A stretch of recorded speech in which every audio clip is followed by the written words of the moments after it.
Todos, tudo bem? Meu nome é Mauri, eu sou advogado, eu tenho 17 anos de experiência em licitações e advocacia pública. Eu já atuei como jurídico de município, atualmente eu tenho trabalhado como jurídico de um consórcio público, além de ter coordenado programas de saneamento. Como disse, sou gerente jurídico e administrativo do Sigan Vale, que é um consórcio público aqui da região do Vale do Itapocu, que nasceu há 12 anos, porém apenas em 2018 ele iniciou oficialmente suas atividades. O consórcio hoje tem 8 municípios que são consorciados, grande parte deles fazem parte aqui da região do Vale do Itapocu. Um desses municípios também que é consorciado é da região do Vale do Itajaí.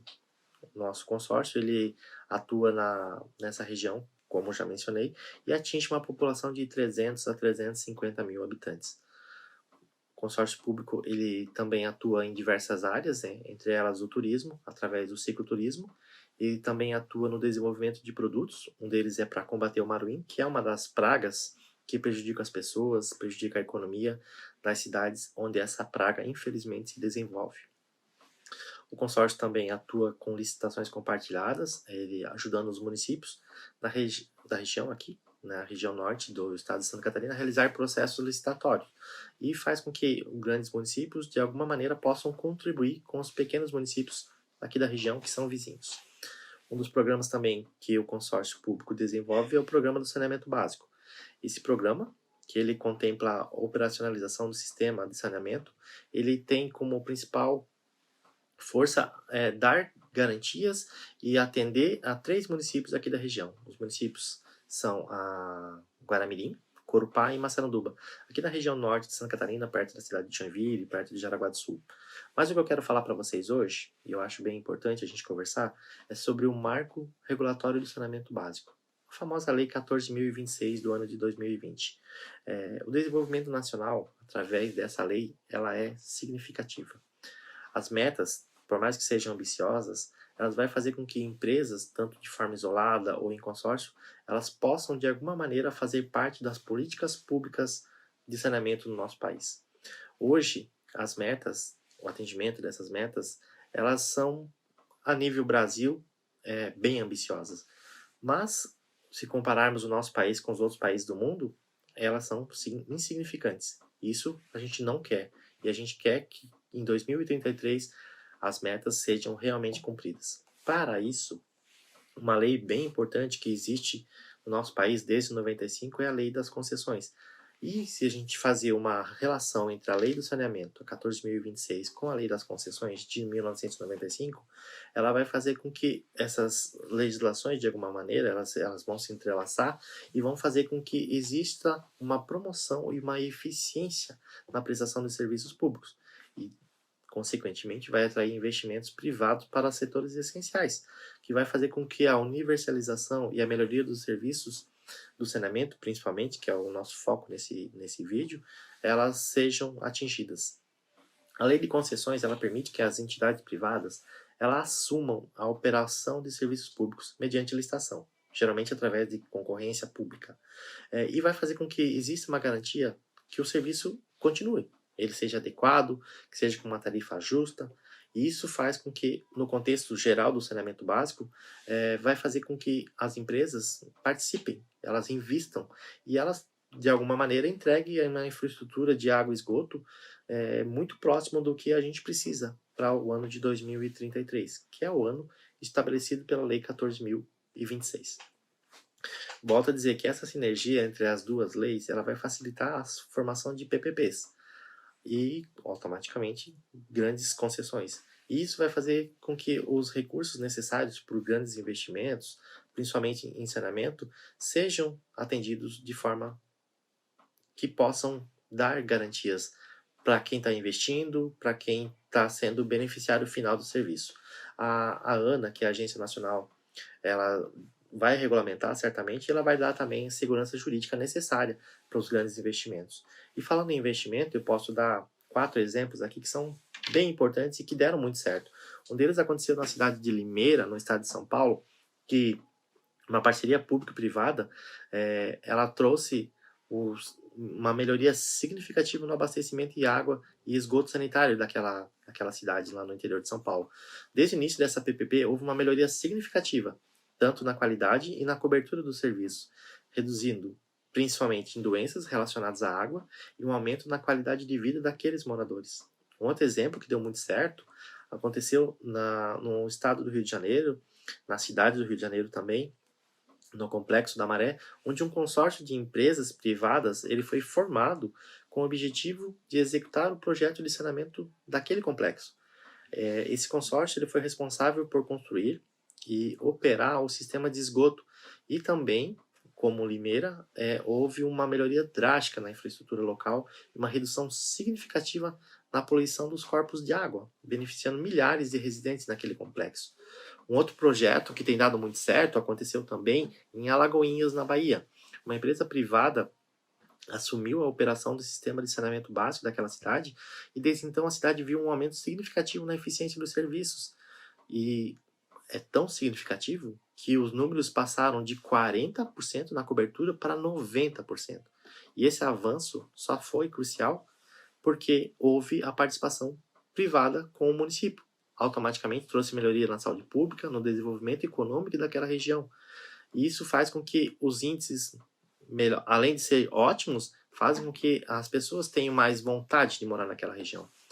Por fim, um último exemplo eu posso dar que aconteceu aqui em São Gabriel, aqui no estado vizinho aqui do Rio Grande do Sul, que aconteceu um estudo feito pelo Instituto Trata, que comprovou que mais de 213 milhões de ganhos sociais e ambientais um ótimo investimento em saneamento básico trouxe para aquela cidade. Hoje, aproximadamente R$ 4,30 do que foi investido, um deles, R$ 1 voltou, foi gasto apenas como saneamento. Ou seja, desde 2012, São Gabriel investiu 90 milhões, e desses 68 milhões foram destinados à ampliação do esgotamento sanitário. Esses investimentos eles têm refletido diretamente na saúde pública, como a redução nos custos de saúde e na incidência de doenças relacionadas à falta de saneamento. Isso sem contar na produtividade do trabalho, uma valorização imobiliária que também é fundamental, e também foram beneficiados e foram considerados impactos positivos tanto na educação, no turismo local. Isso faz com que a lei do saneamento realmente seja muito importante. E essa lei, que ela foi sancionada em 2033, ela realmente tem metas que foram estabelecidas totalmente ambiciosas. 99% da cobertura de água potável e 90% da coleta e tratamento de esgoto. É ambicioso. Porém, as dificuldades para o atendimento da legislação são ambiciosas. E por mais que sejam ambiciosas, elas esbarram em políticas públicas não consideradas importantes. Estamos numa eleição a nível municipal e não se pede e não se ganha voto falando que vai investir em saneamento básico. Mas esse pensamento, infelizmente, tem que mudar. 2033 está logo aí. E então, se a gente for analisar somente por esse ponto, a gente vai perceber que um dos pontos cruciais da lei, no geral, é fazer com que a iniciativa privada participe através das empresas privadas e faça com que exista aumento da competição e automaticamente uma melhoria na eficiência e na qualidade do serviço. Hoje, a lei de 2020 ela está prevendo que até 2033, 700 bilhões possam entrar na economia. A Agência Nacional que regulamenta isso, a ANA, ela tem um papel fundamental nisso. Porque ela, ao estabelecer normas de referência, promovendo a uniformidade e segurança jurídica, ela vai ser essencial para garantir, primeiro, serviços de qualidade e preço justo.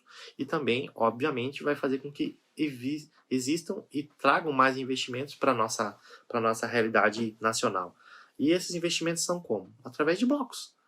Blocos de forma regionalizada, empresas de forma consorciadas ou de forma única, através de blocos, elas vão atuar em algumas regiões, vai fazer com que tenha economia de escala, vai reduzir os seus custos e, de alguma maneira, ela vai entregar melhora na gestão dos recursos hídricos e também no tratamento de esgoto.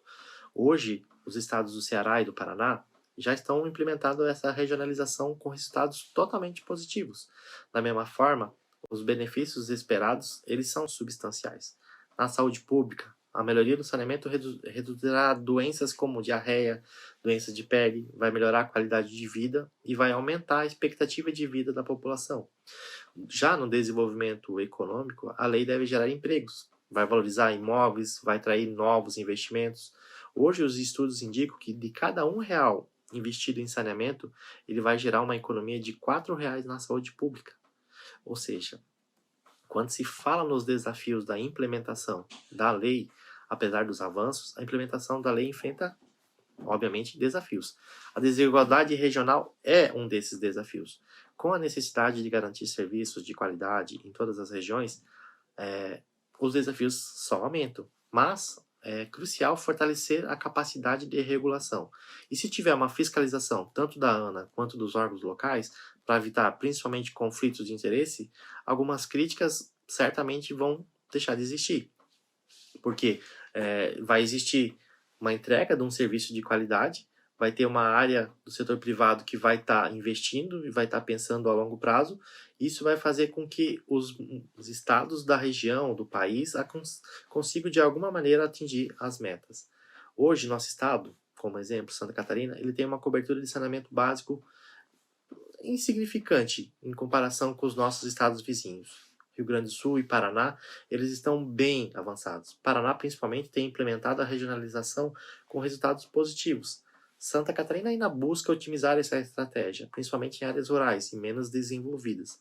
A situação de Santa Catarina hoje, que por mais que tenha uma das melhores coberturas de saneamento básico no Brasil, ele encontra situações, principalmente nas regiões interioranas, bem ruins, bem fracas em relação ao saneamento básico. Mas também tem bons exemplos. Florianópolis, por exemplo, ele tem uma alta cobertura de água potável e coleta de esgoto, enquanto as áreas do interior, como eu falei anteriormente, eles carecem de infraestrutura, comparado principalmente com o estado vizinho, aqui do Rio Grande do Sul, que tem avançado rapidamente em termos principalmente de PPPs, que tem atuado de forma a ajudar com que os municípios atendam o que a legislação prevê. Outro fator importante para comentar em relação aos dados apresentados a nível Brasil e as metas que temos pela frente até 2033, que está logo aí, é que o Instituto Trata Brasil diz que levantou que 35 milhões de pessoas no nosso país não têm acesso à água tratada e cerca de 100 milhões vivem sem coleta de esgoto. Apenas pelos índices apresentados, 50% dos esgotos são tratados, resultando em altos índices de poluição e doenças relacionadas à falta de saneamento. Entre as 100 cidades, maiores cidades brasileiras, 90% delas têm apenas 80% da população com acesso à água tratada. Mas dessas, somente 46 dessas cidades possuem mais de 80% de cobertura de coleta de esgoto. São níveis bem inaceitáveis. Uma pesquisa divulgada pelo IBGE agora no ano de 2023, ela apontou que o estado de São Paulo hoje é o estado que tem o maior desempenho em saneamento básico, seguido pelo Distrito Federal, Minas Gerais e Rio de Janeiro. As cidades hoje no país com as melhores infraestruturas de saneamento do país são São José do Rio Preto, em São Paulo, Santos, também em São Paulo, Uberlândia, em Minas Gerais, Niterói, no Rio, Limeira, como já foi citado anteriormente, em São Paulo, e Piracicaba, em São Paulo. Um contraste é que duas capitais do país, Porto Velho e Macapá, e Santarém, no Pará, são as cidades com os piores índices de saneamento. Isso faz com que a gente se preocupe. Será que em 2033 vamos conseguir atender? Enfim, a nova legislação, ela proíbe contratos sem licitação entre municípios e as empresas estatais. Isso faz com que aconteça competitividade e talvez, é o que a gente espera, que a prestação do serviço seja de qualidade. Além disso, voltando a falar da legislação, ela estabelece metas de expansão e qualidade, parâmetros de fiscalização, ela apresenta critérios tarifários que incluem subsídios para populações de baixa renda. Isso é muito importante. A lei incentiva também a regionalização da prestação de serviços, a cooperação entre entes federativos e a utilização de práticas regulatórias, e que essas práticas sejam eficientes. Por mais que teve veto presidencial, e eu acredito que esse veto foi bem importante, ele fez com que os contratos de programas por mais de 30 anos não prevalecessem. Isso foi importante. Também a lei trouxe veto em relação à organização de blocos regionais, argumentando naquela oportunidade o presidente da época que isso violaria a Constituição e prejudicaria a livre concorrência e a universalização dos serviços. Eu discordo. Porém, eu entendo também que é importante a regionalização. E essa regionalização ela tem que ser de forma participativa, para fazer com que as empresas, que são os principais fatores de investimentos na nova lei, elas venham trazer qualidade para o serviço. O governo ele pode criar incentivos fiscais adicionais, reduzir burocracia para a entrada de novas empresas no mercado de saneamento. A transparência e a segurança jurídica elas serão as fundamentais para atrair esses investimentos. Então, não é alguns vetos presidenciais que vão fazer com que o serviço não seja atendido. Uma das sugestões importantes na nova lei, que é importante nesse debate, é fazer com que as empresas elas desenvolvam parcerias sólidas com os municípios, com os estados, através de projetos de PPPs que possam ser escaláveis e replicáveis em diferentes regiões. Isso vai fazer com que o investimento em tecnologias sustentáveis e inovadoras elas tragam diferenciais para que a água e o esgoto sejam bem tratadas. Além disso, também é fundamental adotar práticas de responsabilidade social corporativa, garantindo que os serviços oferecidos sejam acessíveis a todas as camadas da população. Agora, é importante dizer também, numa rápida análise, que a contribuição privada ela só vai ser essencial se todos fizeram o seu papel. E falando em contribuição, eu posso dizer que a Cartado hoje é uma empresa especializada em soluções para gestão de saneamento. Ela oferece um sistema que atende às diversas necessidades do setor. Fundada em 2017, a Cartado hoje ela tem como objetivo auxiliar empresas e concessões tanto sanitárias quanto rodoviária e também ferroviária. O sistema de gestão de saneamento da Cartado hoje inclui diversas funcionalidades, como gestão de ativos, que permite monitoramento e a manutenção dos recursos físicos da empresa, a gestão de recursos, que facilita o controle e a alocação de materiais e insumos necessários para as operações diárias das empresas. O sistema ainda oferece ferramentas avançadas para a gestão de equipe, isso é bem importante nos dias atuais, faz com que exista uma possibilidade de uma melhor organização e supervisão dos trabalhos dos funcionários e também um gerenciamento de prazos de projetos, garantindo que todas as atividades sejam concluídas dentro dos tempos previstos. O cronograma integrado no sistema da Cartado e o planejamento de obras são outras das funcionalidades que permite uma visão completa e estratégia dos projetos, ajudando a antecipar problemas e a otimizar processos. Então, quem tiver interesse em aprofundar seus conhecimentos sobre o mercado legal do saneamento e também sobre os sistemas que a Cartado disponibiliza, esse material aqui certamente pode ser baixado de forma gratuita. O link para download vai estar fixado nos comentários. E eu tenho, primeiro, agradecer a oportunidade de estar falando sobre essa lei, que é muito importante desde 2020, vai representar certamente um avanço significativo no saneamento básico no Brasil, vai possibilitar a abertura do setor privado, a regulação pela ANA vai fazer com que a regionalização e as metas, por mais que sejam ambiciosas, elas sejam de alguma maneira atendidas.